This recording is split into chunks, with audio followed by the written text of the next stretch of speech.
Hello students, once again I welcome you on new video. And students, in this video we are going to continue your study with a new topic, that is genetic code. Students, this topic is it seems very small, but it's very broad and very complicated and very confusing also. And moreover, this topic is making a base for you to study more clearly about the translation, that is protein synthesis. Means if you don't study this topic properly, then you are not going to understand properly the topic translation, that is protein synthesis, because all the raw materials, all the we can say concepts are there in this topic genetic code. So code means you all must be knowing about the code. Code must be decoded. Okay, in intelligence agencies send their messages in the code, and later after handling over to the right person, it is decoded. It is decoded. So all the necessary informations are coded in the sperm chromosome. Sperm we can say sperm DNA. जो sperm होते हैं बच्चों, वहाँ chromosome होते हैं. उस chromosome में जो भी इंफॉर्मेशन मम्मी पापा का होते हैं, स्पर्म के केस में, ओवम के केस में मदर का होते हैं, जो सब कुछ वहाँ कोड किए जाते हैं. क्या होते हैं बच्चों? कोड किए जाते हैं. और जायगोट बनने पर fusion of male and female का जायगोट बन जाएगा बच्चों. फिर वहाँ क्या होता है? वो डिकोड होते हैं. क्या होते हैं बच्चों? डिकोड होते हैं. जस्ट बच्चों फिर क्या होते हैं? डिकोड होते हैं. डिकोड हो गए तो वहां से फिर क्या होती है? सारा सब कुछ वहां से अच्छे से जो प्रोडक्ट बनना होता है बन जाता है. जैसे इंटेलिजेंस एजेंसी में होता है, क्या सब कुछ डिकोड होने का तो पकड़ते हैं ना कि हाँ ऐसा कुछ होने वाला है, यहाँ अटैक होने वाला है, या कोई जो है कोई सीरियस एक्शन लेना है, तो सब कुछ वहाँ पे होता है बच्चों. यहाँ भी क्या है? ये सारे कोडिंग में आते हैं. ठीक है, तो जो कोड होते हैं, लेकिन बच्चों ये जीन से रिलेटेड है नहीं, ये कोडिंग जीन से रिलेटेड है. So they are known as genetic codes. Genetic codes. अब कुछ लोग कहते हैं कि ये हमारे बच्चों लिखा है ये कोडॉन. कोडॉन जो है, ये कोडॉन से कोड नहीं बोलते. This is not a code, genetic code. Codons तो क्या होते हैं? Three we can say a set of three nitrogenous bases. A set of, देखिए लिखा ना, the triplet set of nitrogenous bases are known as codons. ठीक है बच्चों, वहां होते हैं यहाँ पे तीन नाइट्रोजन बेस. कोई भी नाइट्रोजन कितने होते हैं? कितने होते हैं? 4 होते हैं ना. डीएनए केस में AGCT, तो उसमें से कोई भी तीन ले लीजिए, लेकिन एक कोडॉन ये हो जाएगा, एक ये हो जाएगा. तो ये तो कोडॉन है, ये तो कोड तो है ही नहीं है. कोड तो ये है जैसे कि जो भी डीएनए में नाइट्रोजन का सीक्वेंसेस हैं, उसी के अकॉर्डिंग प्रोटीन बन जाए, उसी के अकॉर्डिंग प्रोटीन का सीक्वेंस आ जाए. So that is the what? Genetic code. This relationship is called genetic code. आपको मैंने एग्जाम में लिखने के लिए ये यहाँ कुछ रखा हुआ है, देख लीजिए इसको. The relationship between the sequence of the nitrogenous bases. जो सीक्वेंस है नाइट्रोजन बेस का बच्चों, जैसे मान लीजिए डीएनए ही है. ठीक है, ये कौन सा है? ये यहाँ पे एमआरएनए लिया गया बच्चों. ये डीएनए क्या होता है? एमआरएनए. फिर जेनेटिक कोड की जब भी बात आती है तो स्पेशली हम बात करते हैं आरएनए की. स्पेशली आरएनए में कौन सा? एमआरएनए. तो basis in RNA and sequence of amino acid in protein. जो प्रोटीन में बच्चों अमीनो एसिड का जो कोड होगा, देखिए अभी आप सुनते जाइए.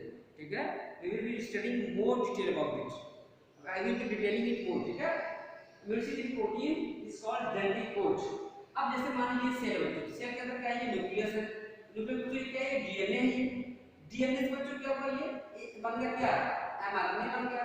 बच्चों यही एमआरएनए क्या होता है? यहाँ से बाहर निकलता है. न्यूक्लियर कोड होते हैं ना, यहाँ से बाहर निकलेगा और उसको और बड़ा बनाते हैं.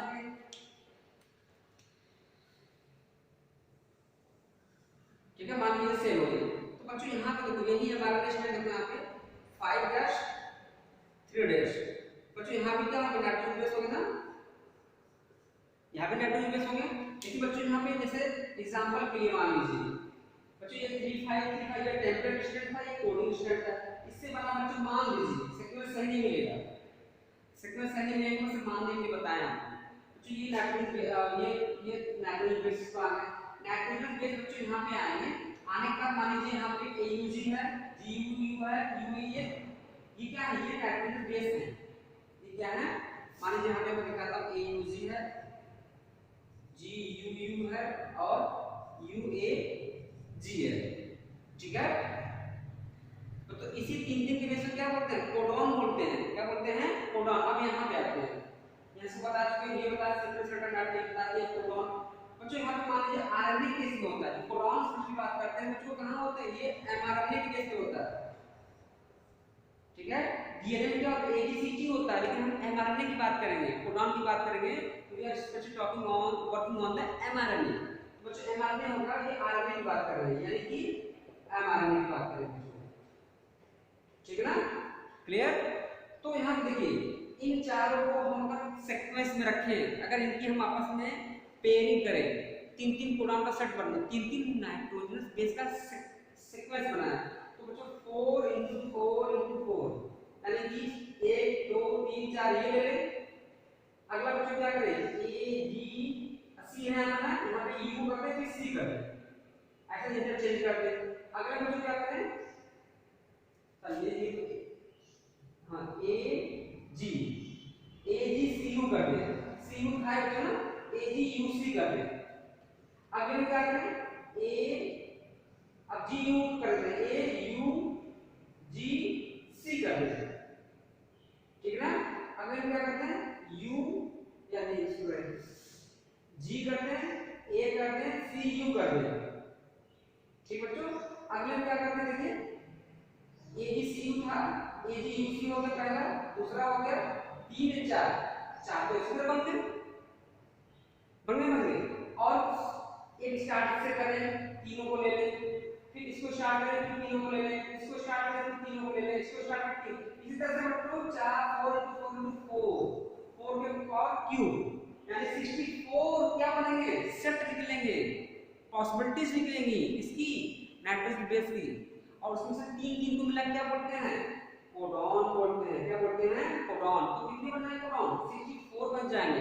अभी अगले लेक्चर में आपको पूरा मैं यहाँ पे बनाऊंगा, चार्ट बनाऊंगा, ठीक है, टेबल बना के दिखाऊंगा उसको, लेकिन आपको इंट्रोड्यूस करा रहा हूँ अभी।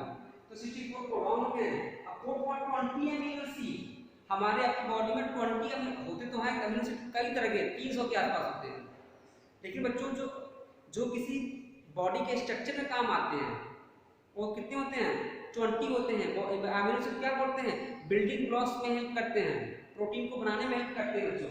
तो उसमें से 64 में 3 क्या होते हैं, स्टॉप कोडॉन, जैसे UAA UAG UGA, ये तीन क्या होते हैं, स्टॉप कोडॉन। एक क्या होता है, स्टार्ट कोडॉन AUG, कई बार पूछा गया है, आज in many times in examinations, ठीक बच्चों। अब ध्यान देखिए यहाँ पे, अब यहाँ पे ऐसे एमआरएनए बना हुआ है, AUG आ जाएगा। यहाँ पे जो क्या होते हैं बता दें आपको, एमआरएनए क्या होते हैं, यहाँ पे देखिए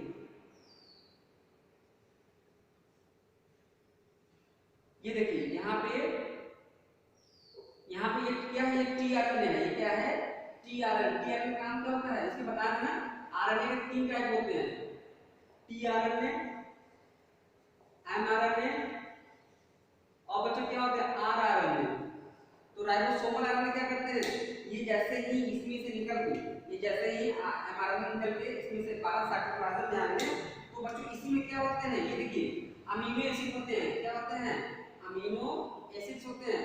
और सुनिए अमीनो एसिड के साथ साथ जो यहाँ पर आरएनए है, राइबोसोम है, तो राइबोसोम का 80S से हो गया ना, 60 हो गया, 40 हो गया, बता चुके हैं 60S 40S।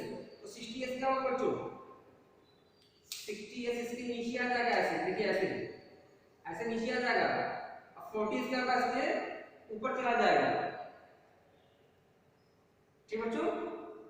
तो इस तरह आने के बाद क्या होगा, यहाँ देखिए AUG है, AUG किसको कोड करता है, मेथियोनिन को स्टार्ट भी करता है, प्रोटीन सिंथेसिस को स्टार्ट भी करता है, और मेथियोनिन अमीनो एसिड को कोड भी करता है।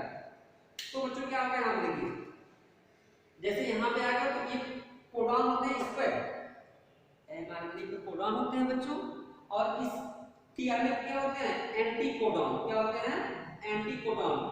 तो जितने ये जो अमीनो एसिड के जो नाइट्रोजन बेसेस हैं, और 20 आपको क्या है यहाँ पे 20 टाइप के अमीनो एसिड हो गए और 20 टाइप का अमीनो एसिड बनाने के लिए हर टीआरएनए एक बार काम करेगा। फिर सुन लीजिए बच्चों, एमआरएनए का स्टडी ये हो गया। इस पर क्या लगाते हैं, ये इसको ऊपर नीचे आकर के दोनों सब यूनिट, ये थोड़ा उल्टा हो सकता है सब यूनिट, ध्यान दीजिएगा। तो बच्चों क्या होगा, ये दोनों अमीनो एसिड दोनों राइबोसोम इसके ऊपर नीचे लग जाते हैं। फिर ये टीआरएनए को पता चलता है कि हाँ भाई एमआरएनए आ चुका है, आरएनए आ चुके हैं, मेरा ही कमी है। तो ये क्या करता है, लाता है किसको, ये अमीनो एसिड को लाता है पकड़ करके। क्यों, तो टीआरएनए क्या होते हैं, चार्ज। जब पढ़ाऊंगा ट्रांसलेशन बताऊंगा क्या होते हैं, चार्ज। और चार्ज हम क्या करते हैं, ये देखिए ऐसे समझ जाइए कि टीआरएनए है ऐसे बच्चों, ठीक है। इस पर आ जाएगा, फिर इस पर क्या लगा होगा, अमीनो एसिड लगा होगा, ये आगे चला जाएगा। तब से क्या होता है, दूसरा देखिए CGU है ना बच्चों, किसको करता है, वैल्यू करता है। तो इसके अब कहोगे सर वैल्यू क्यों खोज के लाया, क्योंकि बच्चों यहाँ पे ये जो टीआरएनए है ये उसी तरह के कोडान एंटीकोडान में कपलिंग होती है। अब आगे प्रोटीन से पढ़ाऊंगा डिटेल में, तो अभी समझ लीजिए, इसको सुन लीजिए। तो यहाँ बच्चों क्या होगा, ये दूसरा समझ आएगा और फिर क्या होगा, ये अमीनो एसिड ये इसको देखो, इसको छोड़ के चला जाएगा। ये अब पढ़ा है अमीनो एसिड, टीआरएनए छोड़ चला गया, इसको टीआरएनए क्या होगा, बाहर निकल गया। फिर बच्चों अगला आएगा, अगला टीआरएनए आएगा, ये देखिए ऐसे। अब पूरा नहीं बनाएंगे टीआरएनए, बस मान लीजिए। तो बच्चों यहाँ पर क्या होगा, ये देखो दूसरा आ गया, ये भी छोड़ चला जाएगा। लेकिन इसी के बीच में क्या होगा, एक एंजाइम आता है peptide transferase, peptide transferase. Peptide transferase बच्चों क्या करेगा, इन दोनों के क्या करेगा, ये बॉन्ड बना देगा। क्या करेगा, बॉन्ड। क्या बनाएगा बच्चों, बॉन्ड बना देगा। और इस बॉन्ड की वजह से देखो ऐसे ही ऐसे आते रहेंगे, सब कुछ होता रहेगा। ये देखो ऐसे अगला अमीनो देखो, अगला अमीनो ऐसे ऐसे ऐसे होता रहेगा और ये चेन आगे बढ़ती रहेगी बढ़ती रहेगी। अभी 3 तो बताया था, लेकिन 4-5 बता दे रहा हूं। फिर देखो ऐसे पेप्टाइड बॉन्ड पेप्टाइड बनती रहेगी और धीरे धीरे क्या होगा बच्चों, ये पॉलीपेप्टाइड की चेन देखो ऐसे पॉलीपेप्टाइड चेन ऐसे निकलती रहेगी, ठीक है बच्चों। इस तरह से पूरा ये पॉलीपेप्टाइड चेन बनेगी और आगे प्राइमरी प्रोटीन बन रही है, प्राइमरी पॉलीपेप्टाइड चेन बनेगी। यानी ऐसी प्रोटीन जिसमें 100 केवल अमीनो एसिड हो, मैक्सिमम 100 हो, क्या बोलते हैं, पॉलीपेप्टाइड। फिर क्या करेंगे, प्राइमरी प्रोटीन बनेगा, फिर सेकेंडरी प्रोटीन बनेगा, टर्शियरी प्रोटीन बनेगा, क्वार्टरनरी प्रोटीन बनेगा। तो सब कुछ क्या होता है, प्रोटीन बनते रहते हैं, ठीक है। अंतिम मान लीजिए UAG आ गया, ये क्या करेगा, इसके लिए क्या कोई एंटीकोडॉन होता ही नहीं है, इसके लिए कोई एंटीकोडॉन होता नहीं, तो प्रोटीन की चेन यहीं के आगे ब्रेक हो जाएगी।